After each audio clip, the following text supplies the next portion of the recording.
Jail भरो आंदोलन नहीं चला सकते तो मैं बताता हूं, यके बाद दीगरे तुम्हें गिरफ्तार भी किया जाएगा, तुम्हारे साथ कार्रवाई भी की जाएगी, बुलडोजर भी चलाए जाएंगे। अगर इन तकालीफ से बचना है तो एक बार तक हिंदुस्तान गिर पैमाने पर इंशाअल्लाह हिंदू और मुसलमान मिलकर सेकुलरिज्म में जो लोग यकीन रखते हैं, तमाम लोग मुत्तहिद होकर हिंदू और मुसलमान की बुनियाद पर नहीं बल्कि हिंदुस्तानी होने की बुनियाद पर हम जेल भरो आंदोलन चलाएंगे। यहां से जब जाओ तो कोई फैसला करके जाना, फैसला किए बगैर सड़क पर धरना देना पड़ेगा।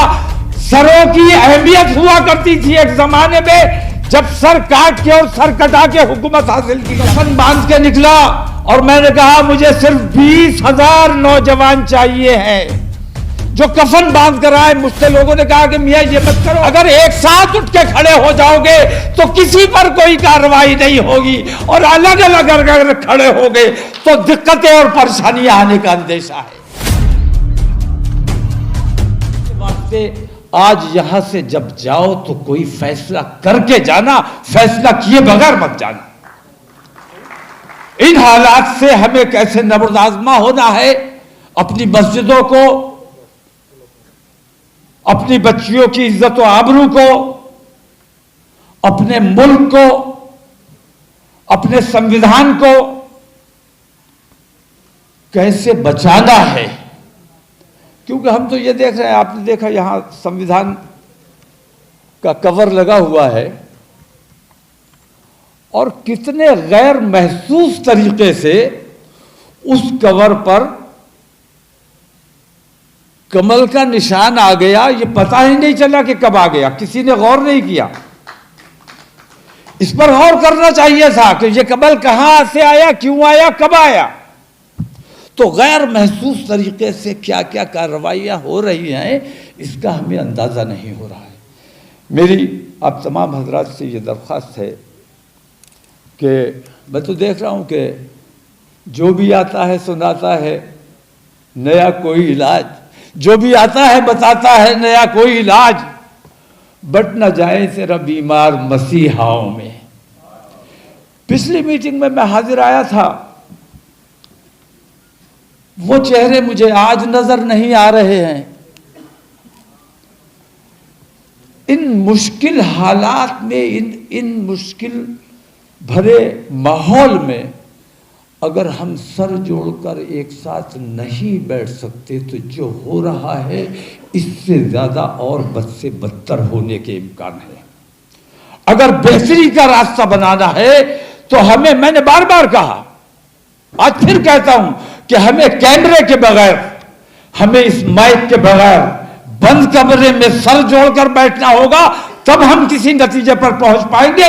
इस तरह अगर हम बैठे रहेंगे, इस तरह अगर हम बात करेंगे तो कोई नतीजा नहीं निकल सकता। मेरी इसलिए आप तमाम हजरात से ये दरख्वास्त है, मैंने पिछली बार भी ये बात कही थी, आज फिर कहता हूं कि एक आता है कहता है कि जरूरत पड़ी तो जेल भरो आंदोलन चलाया जाएगा, दूसरा कहता है कि नहीं अभी वक्त नहीं आया है, अभी और ज्यादा खराब हालात आने हैं, उस वक्त देखा जाएगा। तो खराब हालात आने का हम इंतजार में बैठे रहें, कोई पेशबंदी हमें नहीं करनी चाहिए। मेरी तमाम दानिश्वर हजरात से ये दरख्वास्त है कि इस वक्त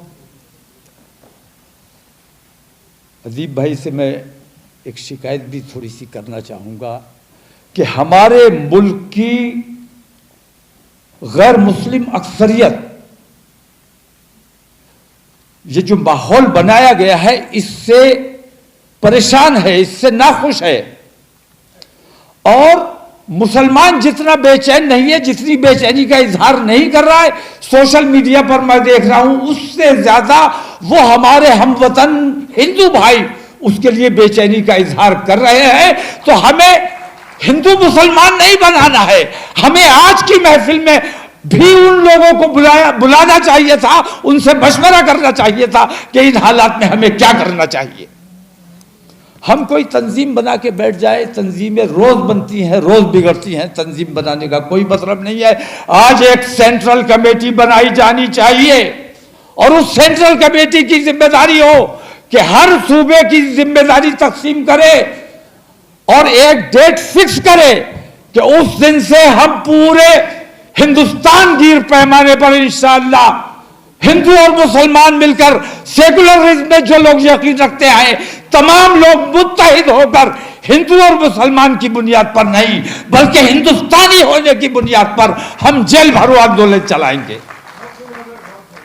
अगर जेल भरो आंदोलन नहीं चला सकते तो मैं बताता हूं, यके बाद दीगरे तुम्हें गिरफ्तार भी किया जाएगा, तुम्हारे साथ कार्रवाई भी की जाएगी, बुलडोजर भी चलाए जाएंगे। अगर इन तकलीफ से बचना है तो एक बार तकलीफ उठाओ, एक बार तकलीफ उठाओ, इंशाअल्लाह इन तमाम तकलीफ का हल हो सकता है। हिम्मत करनी पड़ेगी, दिल कर्रा करना पड़ेगा, अपना एसी छोड़ना पड़ेगा, परेशानी उठानी पड़ेगी, सड़क पर धरना देना पड़ेगा। सरों की अहमियत हुआ करती थी एक जमाने में जब सर काट के और सर कटा के हुकूमत हासिल की जाती थी। सरों की आज भी अहमियत है।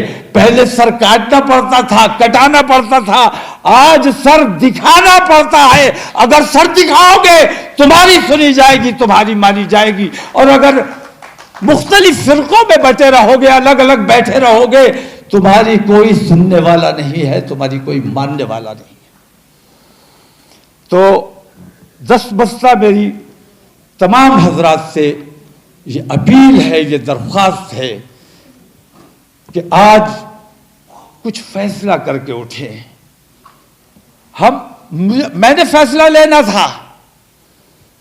धर्म संसद में जब बेईमानियां हो रही थी, अधर्म फैलाया जा रहा था, मैंने फैसला लिया, तन्हा फैसला लिया, मैंने किसी से मशवरा नहीं किया।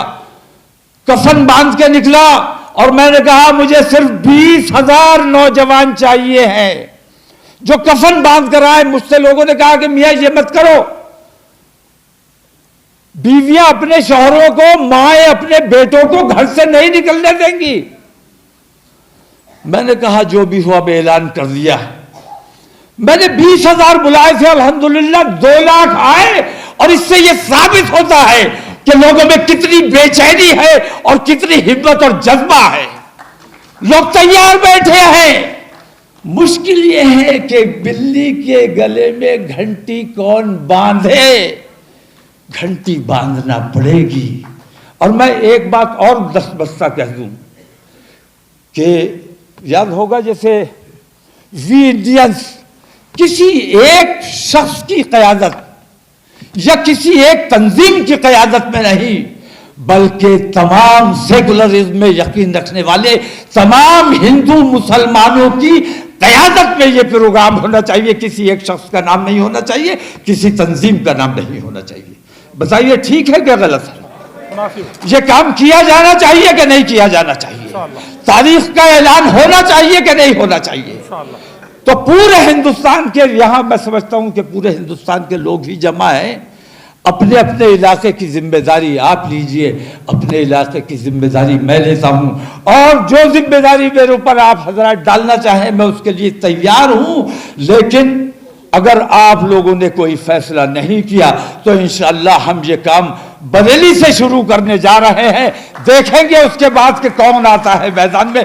अगर एक साथ उठ के खड़े हो जाओगे तो किसी पर कोई कार्रवाई नहीं होगी, और अलग अलग अगर खड़े हो गए तो दिक्कतें और परेशानियां आने का अंदेशा है। तो मेरी दरख्वास्त है कि एक साथ आओ, मैदान अमल में आओ, घर में बैठने का वक्त नहीं है।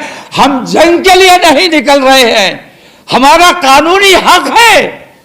हम गांधी जी के तरीके पर सत्याग्रह का काम करेंगे, धरना देंगे, प्रदर्शन करेंगे, जेल भरो आंदोलन चलाएंगे।